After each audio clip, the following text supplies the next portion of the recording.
Talent house के इस बेहतरीन प्लेटफॉर्म के ऊपर। मेरा नाम है अमन कुमार और आज देखने वाले हैं सेंट्रियोल।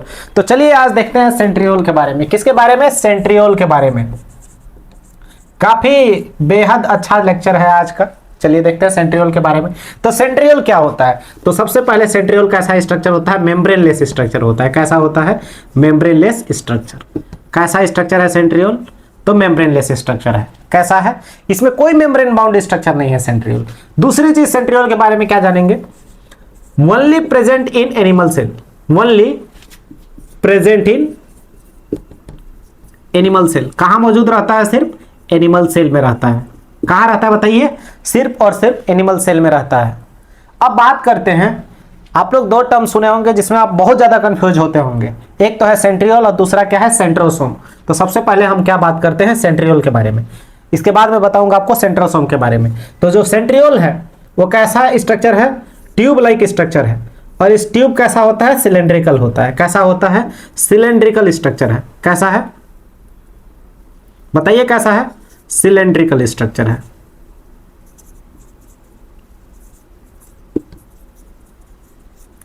और एक ऐसा होता है होलो होता है। कैसा होता है? खाली होता है। याद रखिए, दो सेंट्रियोल। कितना सेंट्रियोल? दो centriole plus amorphous pericentriolar material. क्या? एमोर्फस पेरीसेंट्रियोल मटेरियल मिलके क्या बनाते हैं बताइए? क्या बनाते हैं? सेंट्रोसोम बनाते हैं। क्या बनाते हैं? सेंट्रोसोम बनाते हैं। याद रखिएगा, क्या? दो सेंट्रियोल और अमोर्फस पेरीसेंट्रियोलर मटेरियल मिलकर क्या बनाते हैं? सेंट्रोसोम बनाते हैं। ये जो दो सेंट्रियोल होए वो कैसे अरेंज होते हैं? एक दूसरे के क्या होते हैं? परपेंडिकुलर अरेंज्ड होते हैं। 90 डिग्री में इनका अरेंजमेंट होता है। कैसा अरेंजमेंट होता है? 90 डिग्री में अरेंज्ड होते हैं। कैसे होते हैं? 90 डिग्री में अरेंज्ड होते हैं। कैसे अरेंज्ड होते हैं? 90 डिग्री में अरेंज्ड होते हैं। इसको हम क्या बोलते हैं? सेंट्रोसोम बोलते हैं। कब मदद करता है सेंट्रियोल? कब मदद करता है? तो during the time of cell division. कब मदद करता है बताइए? It helps in cell division. किसमें मदद करता है? सेल डिवीजन के समय मदद करता है। सेंट्रियोल किसमें मदद करता है? सेल डिवीजन के समय मदद करता है। यहां तक समझ में आया? अब हम लोग क्या देखेंगे? स्ट्रक्चर ऑफ सेंट्रियोल देखेंगे। क्या देखेंगे? सेंट्रियोल का स्ट्रक्चर। जब हम लोग इस सेंट्रियोल को काटते हैं तो कैसा स्ट्रक्चर दिखता है बताइए? जब इस सेंट्रियोल को काटेंगे, क्रॉस सेक्शन करेंगे। क्या करेंगे? क्रॉस सेक्शन जब इसका करेंगे तो इसका जो स्ट्रक्चर जो होता है वो कैसा होता है? Cart wheel like structure. कैसा स्ट्रक्चर होता है? Cart wheel like structure. अब एक कार्ट व्हील लाइक स्ट्रक्चर क्या होता है बताइए? पहले के जमाना में आप लोग क्या देखे होंगे? घोड़ा गाड़ी देखे होंगे, बैलगाड़ी देखे होंगे। तो उसमें जो पहिया लगा होता है, जो चक्का लगा होता है, उसको हम लोग क्या बोलते हैं? कार्ट व्हील लाइक स्ट्रक्चर बोलते हैं। कैसा बोलते हैं? Cart wheel like structure. जब हम इसका क्रॉस सेक्शन करते हैं तो कैसा दिखता है? कार्ट व्हील लाइक स्ट्रक्चर दिखता है। यहां तक आप लोगों को समझ में आया? अब हम लोग क्या देखेंगे? डायग्राम बना के समझेंगे कैसा दिखता है सेंट्रियोल। अब यहाँ हम लोग क्या देखने वाले हैं? ट्रांसवर्स सेक्शन ऑफ सेंट्रियोल देखने वाले हैं। क्या देखने वाले हैं? सेंट्रियोल का ट्रांसवर्स सेक्शन देखने वाले हैं। ये देखिए आपका किसका है? ट्रांसवर्स सेक्शन सेंट्रियोल का है। क्या है? जो कि कैसा अपीयर होता है? कार्ट व्हील लाइक स्ट्रक्चर होता है। कैसा होता है? Cart wheel like structure. सबसे पहले हम बात करते हैं सेंटर में क्या मौजूद है? प्रोटीनियस स्ट्रक्चर मौजूद है, जिसको हम लोग क्या बोलते हैं? हब बोलते हैं। क्या बोलते हैं? हब बोलते हैं। सबसे सेंटर में क्या मौजूद है? हब मौजूद है। क्या मौजूद है? हब मौजूद है, जो कि क्या होता है? एक प्रोटीनियस स्ट्रक्चर होता है। कैसा स्ट्रक्चर होता है? प्रोटीनियस स्ट्रक्चर होता है। इसके बाद इस हब से कनेक्टेड होते हैं क्या? Radial spokes. क्या कनेक्टेड होते हैं? Radial spokes. क्या होते हैं? रेडियल स्पोक्स होते हैं। क्या कनेक्टेड होते हैं? रेडियल स्पोक्स होते हैं। क्या होते हैं? Radial spokes. इसके बाद आप लोगों को कुछ एक ट्रिपलेट दिखता होगा। क्या दिखता होगा? ट्रिपलेट। तो ये क्या है? पेरीफेरल ट्रिपलेट है। क्या है? पेरीफेरल ट्रिपलेट है। क्या है? पेरीफेरल ट्रिपलेट है। इसी को हम दूसरे नाम से क्या जानते हैं? Peripheral microtubules. क्या? Peripheral microtubules. ये क्या है? पेरीफेरल माइक्रोट्यूब्यूल्स है। और एक किससे बना होता है बताइए? किससे बना होता है? ट्यूबुलिन प्रोटीन से बना है। किससे बना है? ट्यूबुलिन प्रोटीन से बना हुआ है। किससे बना हुआ है? ट्यूबुलिन प्रोटीन से बना हुआ है। किससे कनेक्टेड है बताइए? पेरिफेरल ट्रिपलेट किससे कनेक्टेड है? हब से कनेक्टेड है थ्रू रेडियल स्पोक। किसके थ्रू? रेडियल स्पोक के थ्रू। अब हम लोग एक क्या जानते हैं इसके बारे में? एक क्या है? इसको बोलते हैं म्यूसुल्स। क्या बोलते हैं? म्यूसुल्स बोलते हैं। ये म्यूसुल्स कुछ और नहीं है। क्या है म्यूसुल्स बताइए? ये म्यूसुल्स क्या है? इसको क्या नाम दिया जाता है? म्यूसुल्स बोला जाता है। और ये क्या है बताइए? ये क्या है? ये वही एमॉर्फस क्या है? एमॉर्फस क्या है? एमॉर्फस पेरीसेंट्रियोलर मटेरियल है। क्या है?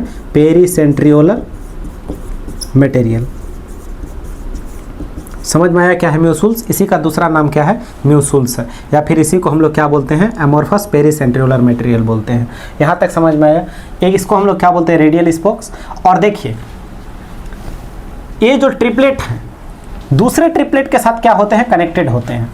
ये ट्रिपलेट क्या है? एक ट्रिपलेट दूसरे ट्रिपलेट के साथ कनेक्टेड होता है।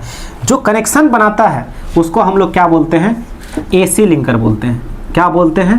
AC linker. इसका क्या नाम देते हैं? AC linker.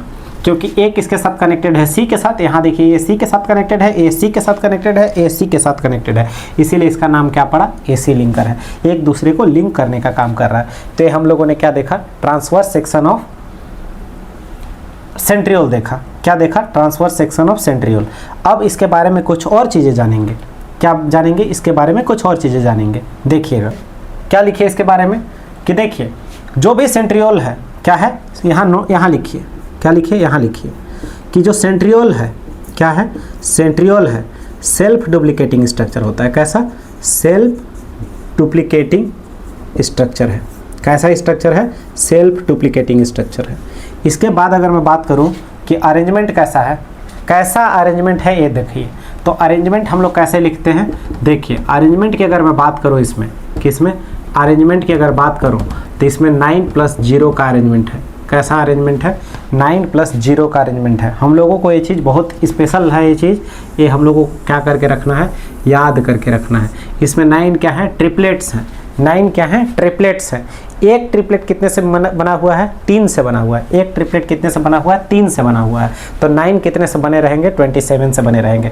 आपको किसी भी तरीके से फंसाया जा सकता है नीट में, इसलिए आपको क्या करके रखना है? तैयारी एकदम जम के करके रखना है। यहीं से सवाल आएगा। तो हम लोग यहाँ बात करते हैं किसके बारे में? फंक्शन ऑफ सेंट्रियोल के बारे में। किसके बारे में? फंक्शन ऑफ सेंट्रियोल के बारे में। तो सेंट्रियोल का फंक्शन क्या है इसके बारे में बात करते हैं।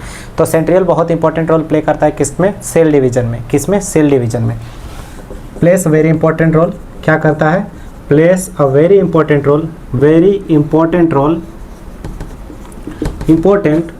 Role in cell division. क्या? Cell division. यही क्या करता है? स्पिंडल फाइबर को अपोजिट पोल में क्या करता है? मूव करने में मदद करता है। और यही सेंट्रियोल क्या करता है? डिसाइड करता है क्या? Plane of division. यही क्या करता है? Decide the plane of division. The plane of division क्या करता है? Plane of division. किस प्लेन में सेल डिवाइड होगा उसको कौन डिसाइड करता है? सेंट्रियोल डिसाइड करता है। तीसरा इसका इंपॉर्टेंट फंक्शन क्या है? ये क्या बनाता है? बेसल बॉडी का फॉर्मेशन करता है।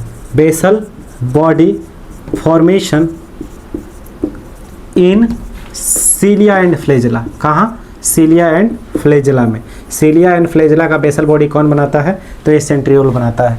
सेंट्रियोल कहाँ मदद करता है? बेसल बॉडी बनाने में। किसका? सीलिया और फ्लैजेले का। तो यहाँ सेंट्रियोल का लेक्चर ख़त्म होता है और मिलेंगे नेक्स्ट लेक्चर पे। तब तक के लिए अपना ख्याल रखिए। चैनल को लाइक करिए, सब्सक्राइब करिए और अपने दोस्तों के साथ शेयर करिए। धन्यवाद।